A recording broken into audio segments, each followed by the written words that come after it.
when today astronomers look for this planet, they call it Planet X. They mean maybe the unknown planet, but it's also the 10th planet. They called it Nibiru, which means planet of the crossing, and the ancient symbol was the cross, not from Christian times, but from 6,000 years ago. And they say that this planet, the 12th member of our solar system, has a very large orbit of 3,600 years, and every 3,600 years it comes between Mars and Jupiter close to us. And it is then, they said, that people that look like us, not with little horns or green, people that look like us started to come between their planet and Earth about 450,000 years ago. Why do they look like us? We look like them. Because if you know the Bible, which is based on the Sumerian tales, at some point they engaged in genetic engineering and mixed their genes with the genes of Homo erectus. We can use various scientific terms, but let's say with early hominids, to bring about Homo sapiens, us. Well, where did all this come from? And I think that you need to turn to the ancient Sumerians themselves and listen very carefully to what they have to say, because what they have to say, not just in one place, but over and over and over again, is that they were taught civilization by these beings that came from the heavens to the earth. They call them the Anunnaki. The Sumerians wrote down their history on clay tablets like these, which lay ignored in a Berlin museum for half a century. Few people have been able to decipher this ancient language, but one of them is Zechariah Sitchin. The writings and the pictorial evidence left behind by the Sumerians going back 6,000 years speak and depict people who came from another planet called Nibiru, and many of the depictions show them much bigger, at least by a third, perhaps more than the average human being, so they were giants. This Sumerian cylinder seal from a Berlin museum is astonishing for several reasons. First, it depicts our solar system with the sun at the center and the planets arrayed around it, a fact not known to European science till around 300 years ago. It also shows the planet Pluto, which we didn't discover till 1930. And amazingly, there's another planet, which the Sumerians called Nibiru, and believed that it was from where the Annunaki, or celestial giants, came from. If you look at the three figures depicted here, they all look more or less the same size. But if you bear in mind that this figure of the deity, that he is seated, and you add from the knee to the hip to his size, you will realize that he is about 10 feet tall, a giant, one of those who from heaven to earth came. Looking for signs of extraterrestrial life, astronomers have searched deeper and deeper into the universe. But all along, maybe they should have been looking closer to home. For it's in our own solar system that a mysterious object has recently been detected, near where the Sumerians placed their planet Nibiru, home of the Anunnaki. For the believers, this is convincing evidence that the celestial giants are real.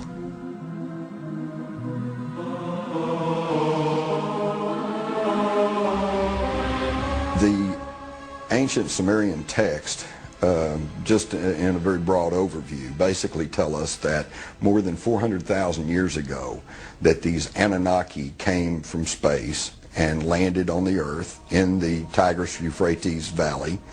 They began to set up a colony that they called Eden.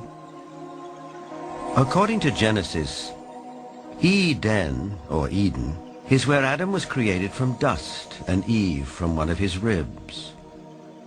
Others, however, have a more high-tech version of how human life began. In time, needing manpower, needing workers, jumped the gun on evolution using genetic engineering. And they produced a hybrid which eventually became Cro-Magnon or modern man.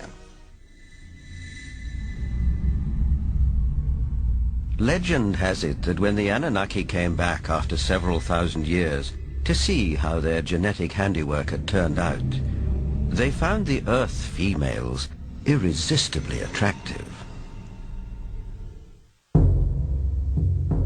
It starts in the Bible.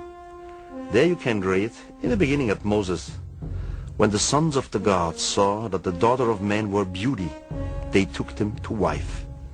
Later, out of the body's womb, giants came. So destructive were these titans that the Anunnaki who fathered them decided to destroy them. The apocryphal book of Baruch even tells us how many giants were wiped out. The book of Baruch says, "Then the Lord created the great flood, destroyed all life, which then was on earth, including the 490,000 giants." 50,000 years ago, an advanced race of beings came to Earth. They established a civilization here that became known as Atlantis. Modern humans inherited everything from these alien visitors, according to Sumerian. In fact, we are them.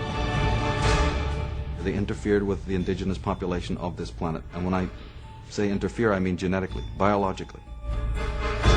Alien blood. The idea blows a hole through mainstream theories of human evolution.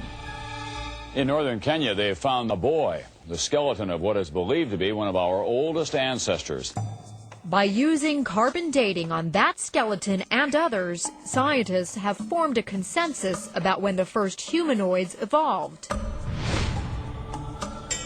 But something extraordinary happened 30,000 years ago. After millions of years of slow evolution, humans began a rapid advance from cave painters to sophisticated pyramid builders. You don't have pyramids, and you don't have basket weaving, and you don't have metallurgy, and you don't have all of these anomalies just popping out of the blue. We have whole mathematical concepts with no antecedent, stages, which we know must have existed.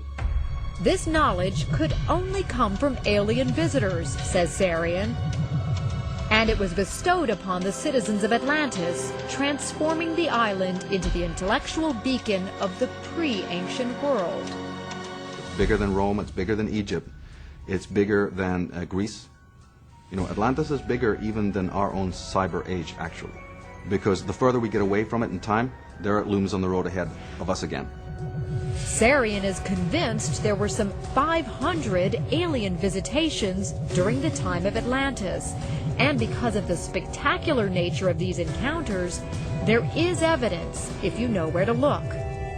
In the coffin texts of the Egyptians, we hear about crafts that come and pick up princesses and fly them to foreign shores in an instant.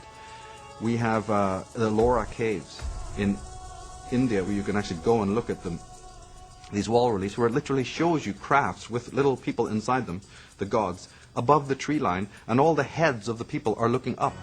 I am definitely sure that we have been visited several times in antiquity by extraterrestrials.